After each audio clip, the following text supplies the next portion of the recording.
విజయవాడ నగరపాలక సంస్థలోని కూటమి కార్పొరేటర్లుగా డివిజన్లో అభివృద్ధితో పాటు ప్రజా సమస్యలు పరిష్కరించడానికి కృషి చేశామని కూటమి మాజీ కార్పొరేటర్లు మహదేవ్ అప్పాజీ, ఉమ్మడి చంటి, మైలవరపు లావణ్య, రాజేష్ తెలిపారు. మాజీ మంత్రి వెల్లంపల్లి ఒక ఊసరవల్లి అని విమర్శించారు. కార్పొరేటర్లపై విమర్శలు చేయడం మాజీ మంత్రి వెల్లంపల్లి శ్రీనివాస్కి తగదన్నారు. రోజుకో పార్టీ మారే వెల్లంపల్లి కార్పొరేటర్లపై మాట్లాడడం విడ్డూరమని వ్యాఖ్యానించారు. దివంగత వంగవీటి మోహనరంగ విగ్రహ నిర్మాణాన్ని అడ్డుకున్న వ్యక్తి వెల్లంపల్లి అని ఆరోపించారు. కార్పొరేటర్ పదవి ఉన్నా లేకపోయినా ప్రజల్లో ఉండి పని చేస్తామని స్పష్టం చేశారు. గత 5 సంవత్సరాలుగా నాకు మా డివిజన్ ప్రజలు ఏదైతే అవకాశం ఇచ్చారో ఆ అవకాశాన్ని నేను మా డివిజన్ అభివృద్ధికి 100% కేటాయించాను. అలాగే ప్రతిరోజు కూడా డివిజన్లో వారానికి సుమారుగా 5 రోజులు ప్రతి వీధి కూడా తిరుగుతూ ప్రజలు నా చుట్టూ తిరగకుండా నేనే వాళ్ళ దగ్గరికి వెళ్ళి సమస్యలు ఏంటో తెలుసుకుంటూ ఆ పరిష్కారానికి కృషి చేయడానికి ఏంటంటే మొత్తం సమస్యలను పరిష్కరించడానికి నేను ప్రయత్నం చేస్తున్నాను. అందులో నేను 100% సఫలీకృతం అయ్యానని చెప్పి నేను తెలియజేసుకుంటున్నా. మా డివిజన్లో ఒక్క సైకంవారి వీధి అనేది అక్కడ స్థానికులు అబ్జెక్షన్ చేయడం వల్ల ఆ ఒక్క రోడ్డే ఆగింది.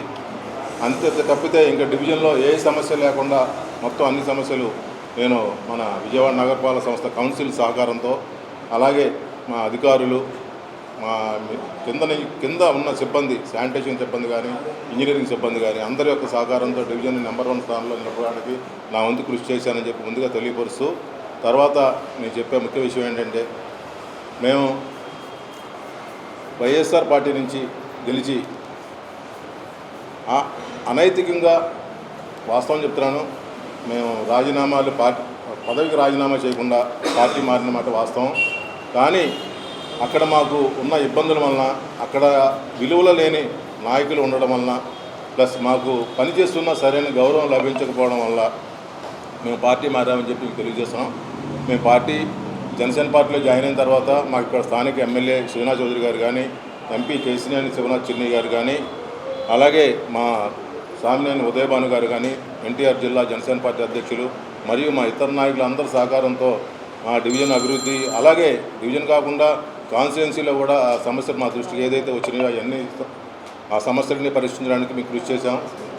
ఈరోజు ఇప్పుడు స్థానిక మాజీ ఎమ్మెల్యే మాట్లాడారంట, ఏదో మేము ప్రలోభాలకి లొంగి పార్టీ మారామని చెప్పి. ప్రలోభాలకి లొంగింది ఎవరో, ఒక అసెంబ్లీ ఎన్నికల్లో చరిత్రలో మనం ఎప్పుడు చూడాల 2 పార్టీలు బీఫారాలు అనౌన్స్ చేసినాయి ఆయనకి. అంటే ఎలాంటి ఊసర వెళ్ళో అర్థం చేసుకోండి. అదొక పాయింట్. ఇంకొకటి, మాకు ఇక్కడికి ఉన్న జూనియర్లు, మేము ఇంతకుముందు నుంచి కార్పొరేటర్లుగా ఉన్నాం. ఆయన రాజకీయాల్లో రాకముందు నుంచి మేము కార్పొరేటర్లమే. ఆయన సడన్గా రాజకీయాల్లోకి వచ్చాడు, బీఫామ్ తెచ్చుకున్నాడు. ఆయనకి ఆ బీఫామ్ రావడానికి కారణం ఎవరో, ఎప్పుడైనా ఆయన పేరు ఆయన ఉచ్చరించిన పరిస్థితి ఉందా? వంగవీటి రాధా అన్న ఆయనకి ప్రజారాజ్యం టికెట్ ఇప్పించారు. ఏ రోజైనా నాకు రాజకీయ భిక్ష పెట్టింది, నేను రాజకీయాల్లోకి వచ్చింది వంగవీటి మోహన్ రంగా గారి ఫ్యామిలీ అని కానీ, వంగవీటి రాధా గారు కానీ ఏ రోజైనా చెప్పాడు ఆయన? వేరే ఇతరుల గురించి విమర్శించే సాహసం చేయొద్దు నువ్వు. నీకు నీకు అర్హత లేదు. ఎన్ని పార్టీలు మారావు నువ్వు మా గురించి మాట్లాడేవాడువా? మేము ఏ ఇబ్బందులన్నీ ఆయనకు చెప్పాం. నువ్వు ఇలా ఇబ్బంది పెడుతున్నావు, అవినీతి పాల్పడమని చెప్తున్నావు, మేము చెయ్యం, మాకు కుదరదు.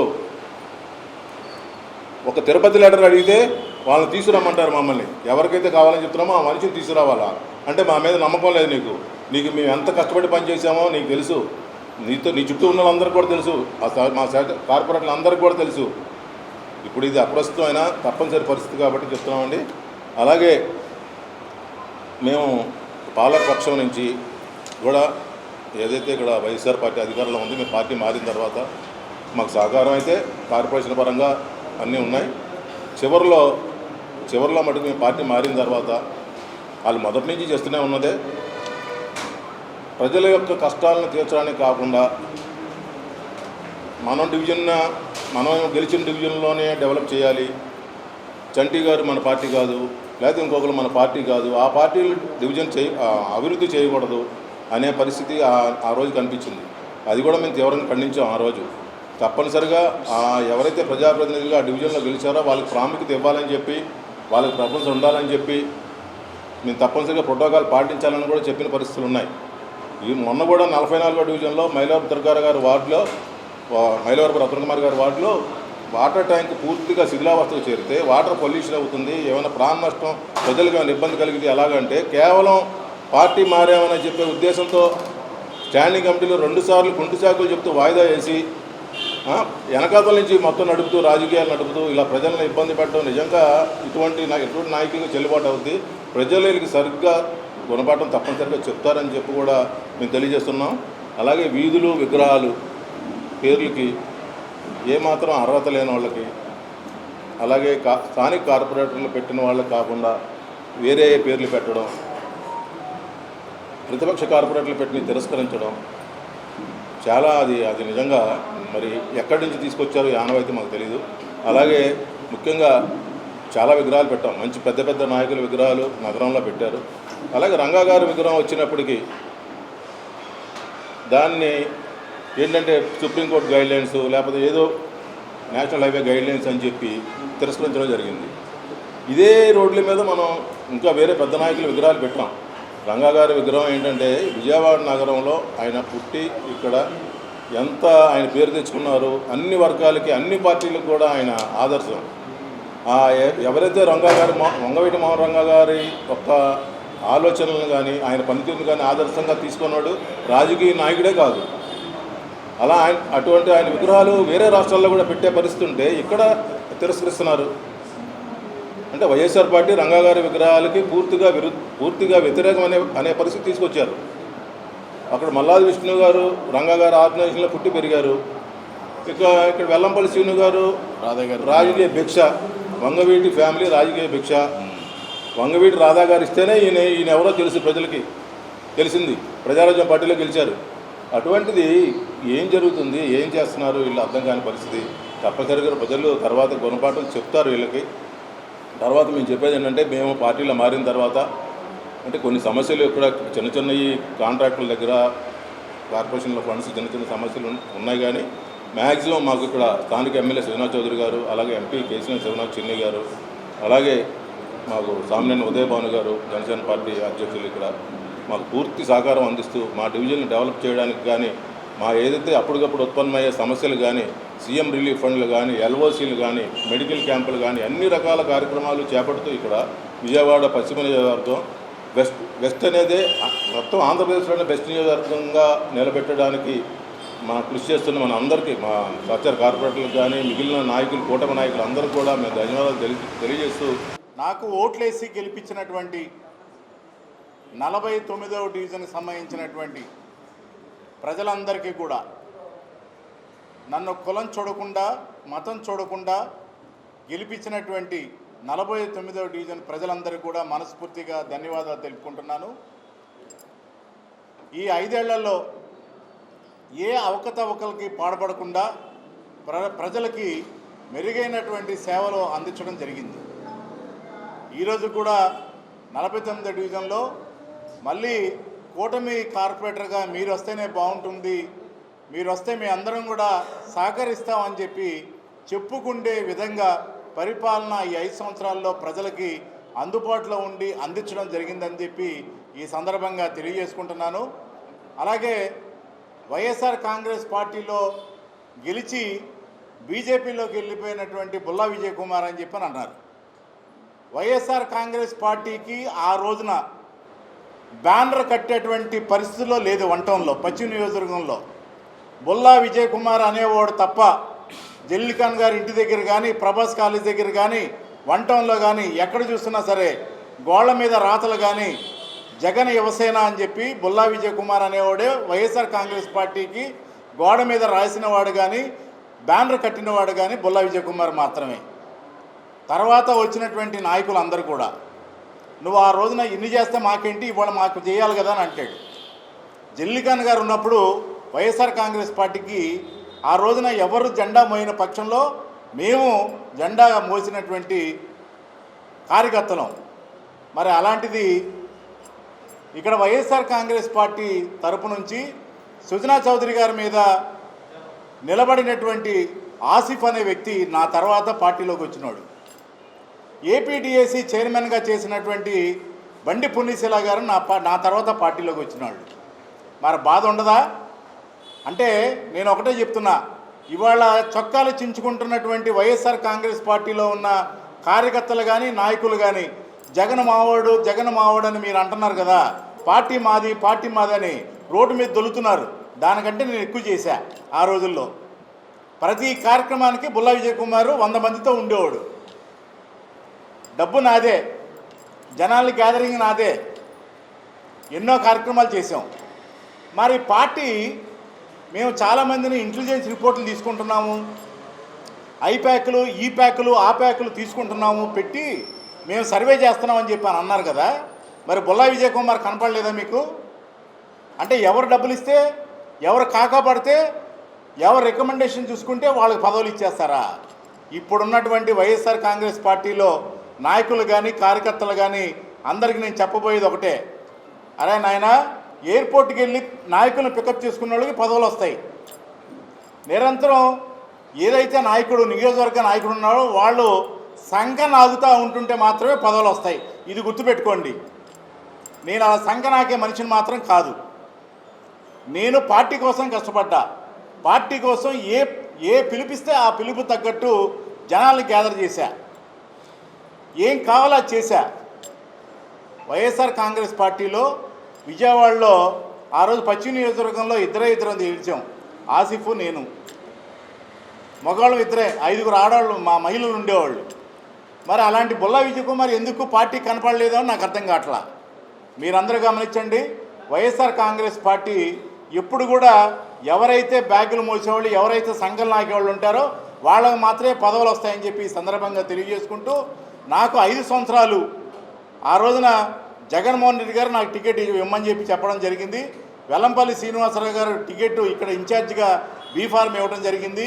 ఆ రోజు రాజకీయ భిక్ష పెట్టిన జల్లిఖాన్ గారికి నేను కృతజ్ఞగా ఉంటానని చెప్పి సందర్భంగా కృతజ్ఞుడును అని చెప్పి ఈ సందర్భంగా తెలియజేసుకుంటూ, ఇక నుంచి రాబోయే కాలంలో బీజేపీకి సాయశక్తులా కృషి చేసి రాబోయే కాలంలో కూటమి అభ్యర్థులను గెలిపించేటువంటి భుజాల మీద తీసుకుంటానని చెప్పి సందర్భంగా తెలియజేసుకుంటూ, మరి ఈరోజు కార్పొరేషన్లో 18/3/2021 నుంచి 17/3/2026కి పూర్తి కాలం పరిమితి కార్పొరేటర్గా పూర్తయిన సందర్భంగా ఈరోజు ప్రెస్ మీట్ ఏర్పాటు చేయడం జరిగింది.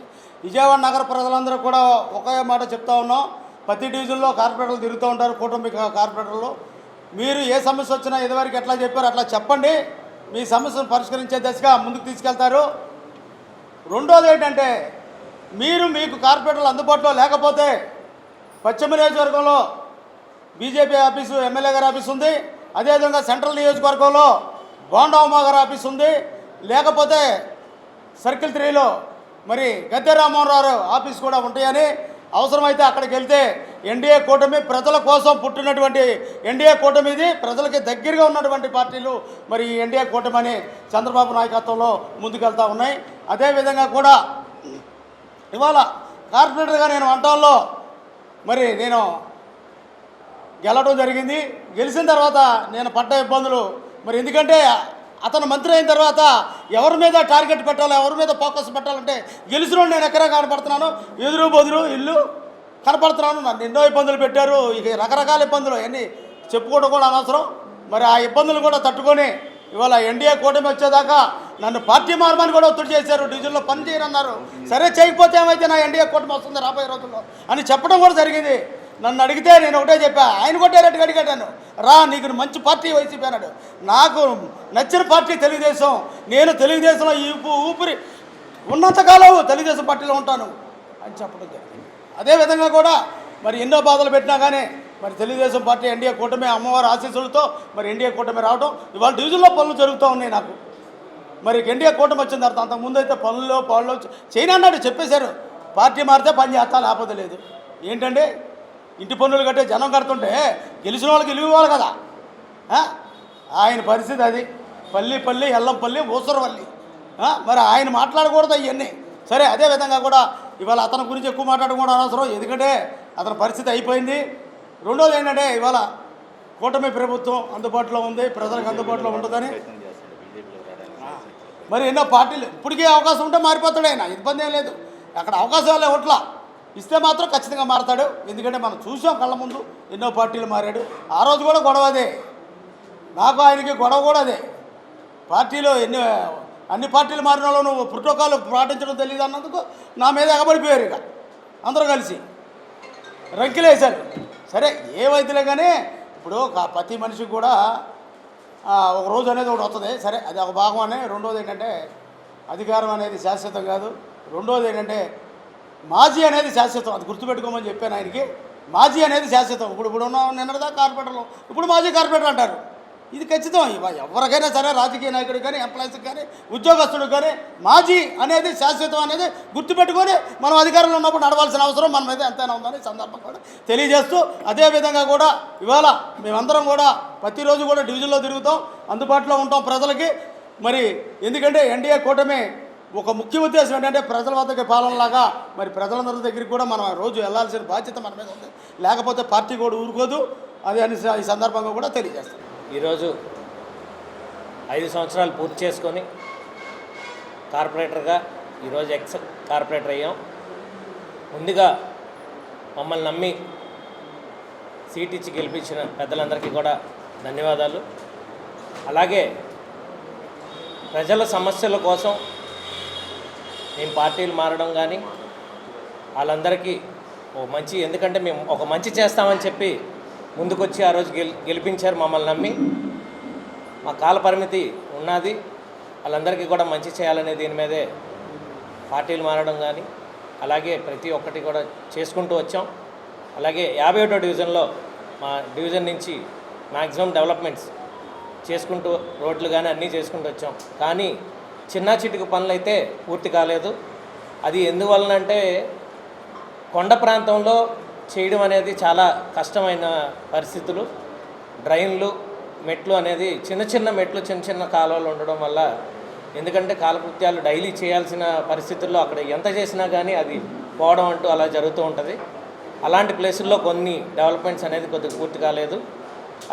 అలాగే మా డివిజన్లో ఒక రిజర్వాయర్ అనేది వాటర్ ప్రాబ్లం ఎక్కువగా ఉండడం వల్ల రిజర్వాయర్ కోసం ప్రయత్నించడం. రిజర్వాయర్ అయితే శాంక్షన్ అయింది, త్వరలోనే దాన్ని కూడా ఓపెనింగ్ శంకుస్థాపన కార్యక్రమం కూడా స్టార్ట్ చేస్తామని చెప్పారు. యాక్చువల్గా ఈ మధ్యలోనే పెట్టేయాలి, కానీ అది పెద్ద ప్రాజెక్ట్ అవ్వడం వల్ల అన్నిటికి కలిపి ఒకేసారి ఓపెన్ చేయాలనే శంకుస్థాపన చేయాలనే దీని మీద లేట్ అవ్వడం జరిగింది.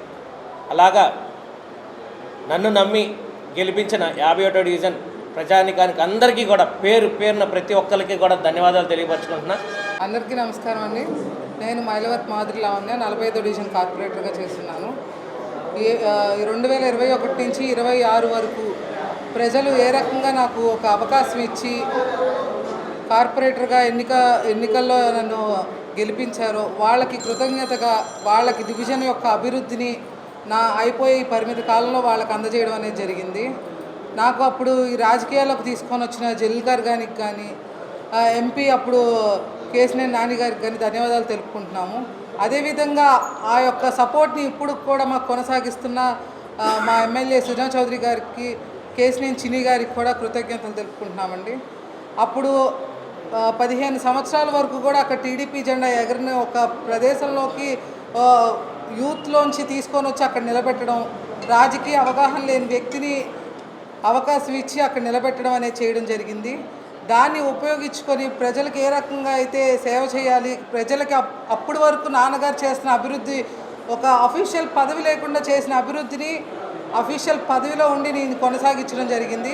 దానికి అవకాశం ఇచ్చిన ప్రజలకే కానివ్వండి, దానికి తోడ్పడిన కార్పొరేషన్ సిబ్బందులకి, కమిషనర్ గారికి కానీ ప్రతి ఒక్కరికి ధన్యవాదాలు తెలుపుకుంటున్నాము.